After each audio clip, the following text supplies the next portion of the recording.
let's talk about how the media hates you. That's right, you watching this right now, you are hated by the corporate media. Why? Because you're not in their big club. That's why. And they are going to frame everything that might affect you personally to your disadvantage on purpose. Now, we've got a million examples of this, but we're just going to go through a few of the more recent ones and the more high profile ones, because it is genuinely despicable just how obviously intentional these lies are. So let's talk about this one article from NBC News about the Kyle Rittenhouse trial, where they are framing an exchange that happened in the trial where a forensic pathologist called Dr. Doug Kelly was being cross-examined by the prosecution. And the prosecution was essentially trying to get Dr. Kelly to admit that Joseph Rosenbaum was no threat to Kyle Rittenhouse because he was essentially laying on the floor, or was basically on the floor while he was being shot. Now, there is some truth to that, because Rosenbaum had lunged at Kyle Rittenhouse. Kyle Rittenhouse had fired in his own defense, and he'd fired 4 times, so 2 of the shots had hit him as he was falling. Now, if you watch the footage, and you can watch the footage, we're not going to play it here because of various community guidelines reasons. If you watch the footage, it's very clear that this happens in a split second, and Rosenbaum is attacking Rittenhouse, and Rittenhouse is defending himself. And so how do NBC News frame it? Well, they said one of the men fatally shot by Kyle Rittenhouse was in a horizontal position, a forensic pathologist told Wisconsin jurors on Tuesday, suggesting the victim wasn't a threat when he was gunned down. He was probably in a horizontal position after he was shot. Well, yes, exactly. He was shot, and then he went down. He was shot twice, then he started falling, and then Kyle was in the process of shooting, because it was literally less than a second it must have been a second or two that this event happened in. It was so quick and so close. In the night, that they're acting like essentially Rosenbaum was just laying on the floor and Kyle Rittenhouse walked past and just shot him. Obviously not the case, but you wouldn't know that from their framing. And that's the point. The district attorney, James Krause, sought to paint Rosenbaum's killing as particularly egregious as he was falling or perpendicular when the shots were fired. The back-to-front shots to the head, and when the kill shot to the back would have been as he was falling or perpendicular to the ground, Krause asked, and the doctor agreed. Because that is technically true, but the framing of it completely absolves any moral responsibility from Rosenbaum for attacking someone and trying to take a gun from the person he literally was hiding behind some cars and then leapt out and attacked him. So it's like, why would you frame it this way? And why, as the media, would you report it like that? This is not true. Anyway, so this is just par for the course. This is just one example of many, many, many different examples of articles like this and news reports that you can find like this. And I mean, they do, to their credit, point out that defense attorney Mark Richards implied that Rosenbaum could still have been a threat to his client. I mean, he was in the middle of being an active threat, but again, implied that he could still have been a threat to the client implies that Rosenbaum wasn't maybe laying in wait on the ground or something. Not that he was in the middle of the attack, but they do include the quote, so if I was charging like a bull and diving, that would be consistent, which of course the doctor said, well, yes, that would be, because that's what happened. Rosenbaum was literally charging at him. And we have a video of Rosenbaum lunging, but if we can go to the next one, John, I don't think we will actually play it because, again, it's a video of him being shot and YouTube will probably disapprove of that. So let's move on to this next one that I just love this. We can go to the next thing. Look at this framing from The Independent. Rittenhouse victim blasts his childlike performance in the dock, says this graphic from The Independent. Rittenhouse victim. He wasn't the victim. He was a 20-something-year-old man who was trying to murder a 17-year-old. He had a gun. This is Gage Gross-Krauts, who got shot in the arm, and there's obviously pictures of him holding his arm and the gun still in his hand. But Rittenhouse is basically a child. I mean, he was 17 when this happened. Like when Gross-Krauts tried to murder him. Like he was 17 years old. And the only reason he didn't get murdered is because Rittenhouse is the quickest draw in Kenosha. I mean, sorry. Look, what is this framing, though? This is just disgusting. So shooting said survivor Gage Gross-Krauts. You mean attempted murderer Gage Gross-Krauts, says the video footage. Oh, whoa. One man's attempted murderer is another man's victim. Which is exactly what we're looking at here with The Independent. That's exactly right? But anyway, going on to the article, this goddamn framing, I can't take it, right? Rittenhouse victim calls teen an active shooter in a homicide trial. Well, unbelievable. So they say a paramedic, Mr. Grosskreutz, he's just a paramedic, right? He's a member of a communist organization. He's got numerous charges on his record for drunken and disorderly behavior. And he was part of a communist mob that was running around looting, rioting, and burning things. And yet he's just framed as a paramedic. Mr. Grosskreutz, 27, so 10 years older than the person he was trying to kill, was the only survivor of the 3 people that Mr. Rittenhouse shot on 25th of August 2020 in Kenosha. As if, like, they were just standing around giving each other daisies, and then Kyle Rittenhouse rocks up and starts shooting. Yeah. It's wild. And again, the footage is all on the internet. You can find it. It's not hard. Mr. Grosskreutz said it was emotional to watch his would-be murderer testifying about the attack, according to ABC News. So again, uncritically presenting this person's view of things as if this was just the way things were. And he then went on Good Morning America, where he again calls Kyle Rittenhouse a would-be murderer, as in, that's you. You're the would-be murderer, because you were the one who ran up to him with the gun, which you admitted on the stand that Kyle Rittenhouse only shot you when you pulled the gun on him. Which, oh man, how do I get a slot on Good Morning America? That sounds great. Exactly, and it's wild. Anyway, yeah, as John says, he lied. He absolutely lied. And there's a great thread by a chap called Julio Rosas, if we can go to the next one. That I'm just going to pull a few, this is a long thread, but I'm going to pull a few quotes out. It says, Grosskreutz said he felt in danger of being shot by Rittenhouse because the AR-15 was pointed at him. Grosskreutz said that Rittenhouse racked the bolt back when his hands were in the air. I was never trying to kill the defendant, Grosskreutz said. The defense said that Grosskreutz told officers shortly after the shooting that I dropped my firearm. The defense said that was a lie because Grosskreutz had chased after Rittenhouse and just testified he pulled out his gun. Grosskreutz said it was not true to say he chased after Rittenhouse. The defense then showed Grosskreutz this picture of him grabbing his handgun while charging towards Rittenhouse. Like, the media could have told you all of this. They could have told you all of this stuff, but instead they deliberately withheld this all in order to frame Grosskreutz as the victim of Kyle Rittenhouse, the man he was trying to victimize. Mad. This could happen to you. This can happen to anyone, right? And so there are many such cases, and they all get boiled down into this following post that I posted on my account on Getter, right? This was doing the rounds. Top 10 ways fascists are defending Kyle Rittenhouse, right? Let's have a look at these. He was acting in self-defense. I mean, is that unique to fascists? Are only fascists concerned about self-defense, or are there other people in the world? He was crying real tears. Well, if you look at the picture, there is definitely a tear on his cheek. He deserves due process. Ah, yes. Classic fascism. People deserve due process. Yeah, Hitler, that man was a very big fellow when it came to due process. He was very concerned about the rule of law. You know, this isn't about white supremacy. The victims were white. Well, they were. Like, everyone involved in this was white. How is this about racism? He's being vilified the media. We don't know all the facts. Demonstrably true, given how the left-wing activists are constantly parroting things that aren't true. Sea lining. How is Kyle racist? How is this white supremacy? How is he not acting in self-defense? How are they not reasonable questions? It's almost as if asking questions is the problem here. Well, that is exactly the problem, isn't it? Because then they're forced to try and fill in parts of the narrative they don't have answers for.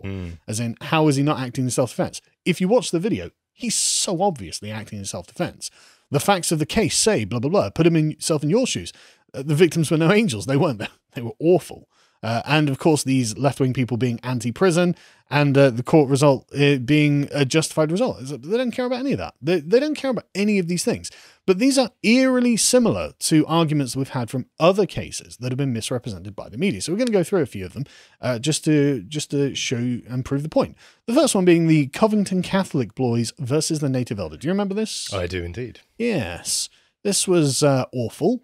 Again, children being framed by the media as being white supremacists who are, and as you can see here, surrounding a Native American elder and intimidating him. And what was the chap? Nicholas Sandman, apparently smirking there. And the thing is, from this angle, it kind of does look like a bit of a smirk. But from other angles, it didn't look like a smirk. That's the thing. You know, is it just a deceptive thing from the camera? But the New York Times here is reporting that they were Catholic students. He was a Native American elder who was there to raise awareness at the Indigenous Peoples March.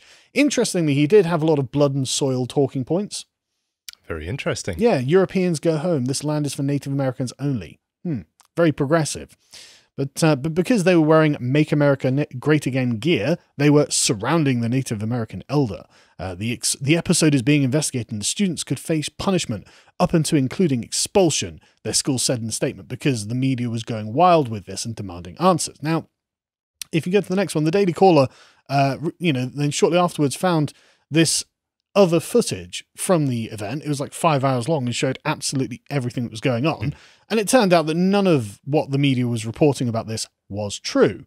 And it genuinely takes the sort of verified checkmark, knee-jerk reacting to something they don't understand to generate a catastrophe of this magnitude. The Native American, and it wasn't just him, there were a couple of them, the boys were just stood there, doing nothing, doing their little school chants and things like that. And the Native American elder had walked into the crowd of them, and a bunch of them had moved aside, except Nicholas Salmon, who just stood there and just looked at him. He didn't do anything, he didn't make any movements, and the Native elder was essentially trying to intimidate him into moving, and he didn't. And so the New York Times had to publish an article go, well, actually now we have the fuller picture. We're in a better position to make an informed judgment. It's like, well, why are we making any kind of judgments at all if you didn't have the full facts? They, of course, had to essentially retract this in this article. They say, in a statement, Mr. Salmon said he did not antagonize or try to block Mr. Phillips. I didn't speak to him. I didn't make any hand gestures or any other aggressive moves. He just stood there. But basically, the New York Times is unrepentant after unleashing a hate mob on these children, because that's what they were, and probably still are, to be honest. There's only like it's 20. I was going to say last year, but it's 2019. And the thing is, the New York Times was far from the worst of it either, right? So you got the progressive verified class on Twitter. I don't know how else to describe them. But there's definitely something that is, an organism that is there. The most hilarious one I thought was Kathy Griffin, saying that they were throwing up Nazi signs. No, they didn't. There's no evidence of that on the video, and of course she deleted that. Then you got progressive takes, such as Salon.com, saying this was white victimology. I'm sorry? Well, they've made a mistake there because one of those gentlemen isn't white, he's orange. But well, yes. That's a good point. But also among the Covington kids, they were a mixed race demographic. Yes. I mean, they had an engagement with the Hebrew Israelites, who are a black activist group. Mm-hmm. And one of the Covington Catholic kids was black. And so they were saying, look, you're black, you have to come over to here with us.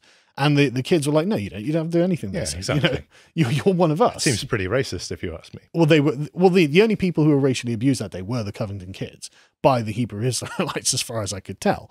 But listen to this framing. The mere accusation of racism against a white person is worse than the impact of racism on the safety, security, lives, and literal existence of non-whites. What racism? What happened here that you think is racist? White people are the real victims of racism. In Donald Trump, with the help of Vladimir Putin and Russia, wrote this lie to the White House, incorporating the hoax narrative of Russia collusion and Russian interference in the 2016 election. No evidence for it at all. There was a 3-year-long investigation that found absolutely nothing, and yet they don't care, right? So they're calling the Covington kids racists, and this is a product of Trump and the fixed election by Vladimir Putin. They're just lying. It's just such obvious lies. And so now they go, white people are somehow oppressed by non-whites, political correctness, and civil rights. Whiteness is benign. White people, regardless of the evidence of their bad behavior or ill intent, are always entitled to the benefit of the doubt. What ill behavior? All of this is based on a lie. And then you get amazing takes like this next one from Dr. Eugene Gu, who decided to explain the nature of white supremacy using this example. I'm glad someone can. Let's see what he's got to say. He says black teens get gunned down on the streets for just wearing a hoodie, while white teens have expensive PR teams that gaslight us through respected journalists and make us second-guess racist actions seen on video. That is the nature of white supremacy. It's powerful and insidious. Total fantasy. Total fantasy. It was because they were white that these kids got the treatment they got, because this Native American elder decided to try and intimidate them. And this was written after the other video had gone out, I believe. So it's not like he wasn't aware or able to find the facts. So anyway, after all of this, CNN, The Washington Post, and others had to settle for literally hundreds of millions with Nicholas Salmon after defaming him. In total, I think he got something over $200 million. The suits didn't go through court because they all just settled. The Washington Post settled, CNN, ABC, CBS, The Guardian, The Hill, and NBC all settled, and it would have been to the tune of hundreds of millions of dollars for Nicholas Sandmann in the end. But good for him, because he didn't deserve any of that. And it's because this racist media was looking at it going, right, a white person we can victimize. It doesn't matter that they're a child. We're doing it anyway. That was what this was about. Sandmann's lawsuit against the New York Times was somehow dismissed as not defamatory. It's lucky for them because they started it. But anyway, moving on, let's talk about the McCloskeys, shall we?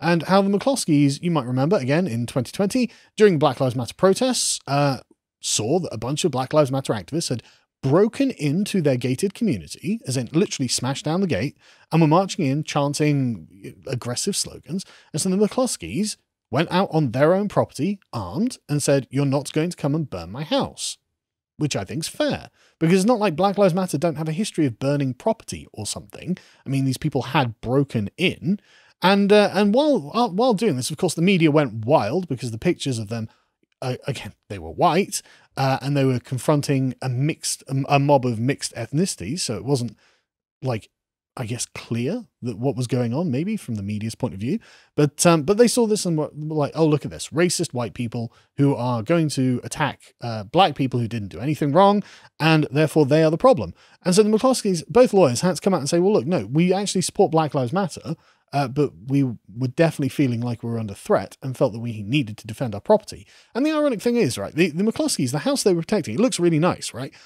I looked into this. They had bought this in like the 70s for virtually nothing, and it was totally run down. They even have pictures of like what the house was like in the 70s, complete ramshackle. And they'd spent the last like 50 years building this, beautifying this house, restoring it all. And so now it's a gorgeous, gorgeous piece of property. And it wasn't even expensive in the 70s because it was so ramshackle. And so no wonder they wanted to protect this investment of their lives that they put into it.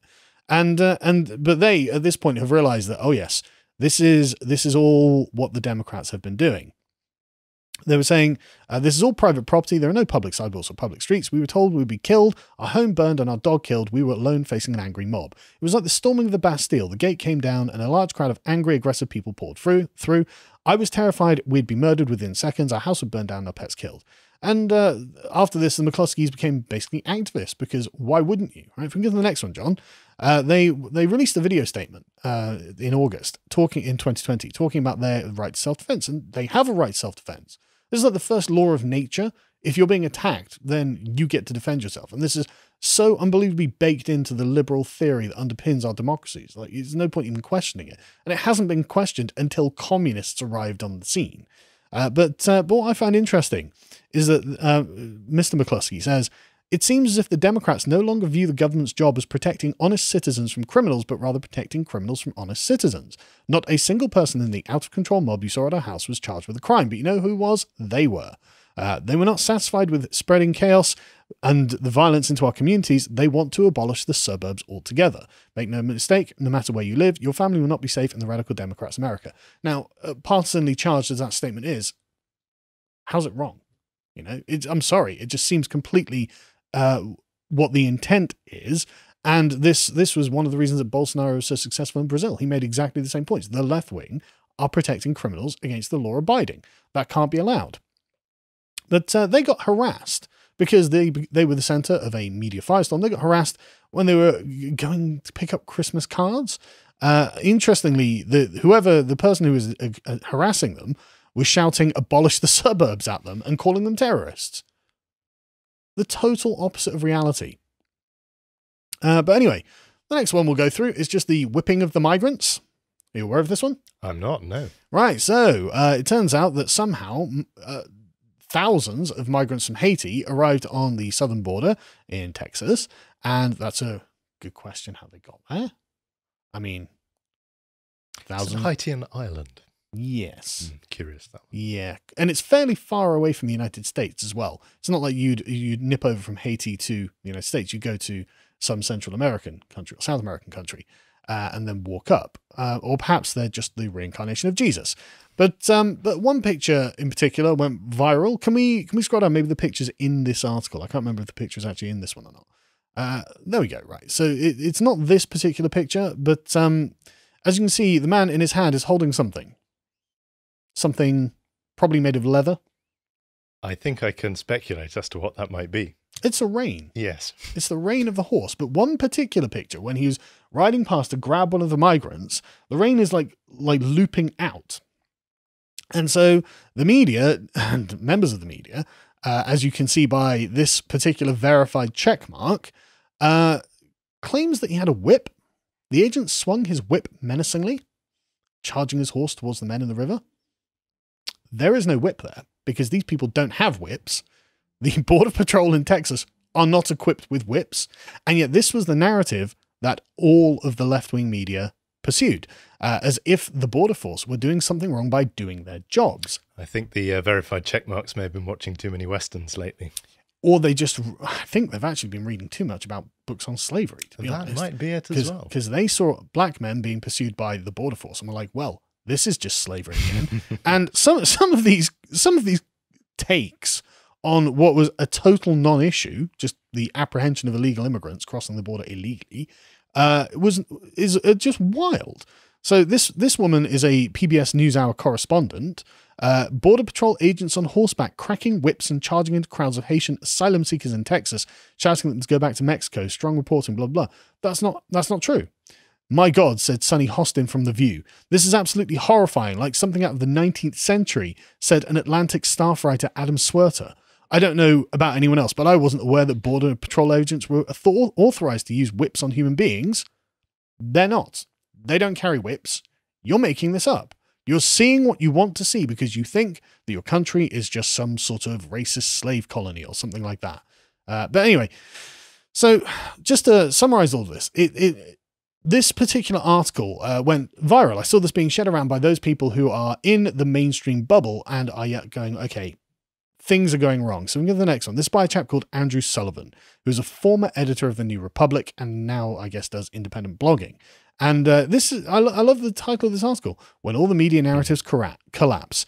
In case after case, the US MSM just keeps getting it wrong. Well, they're either wildly incompetent or they're doing it on purpose, aren't they, Andrew?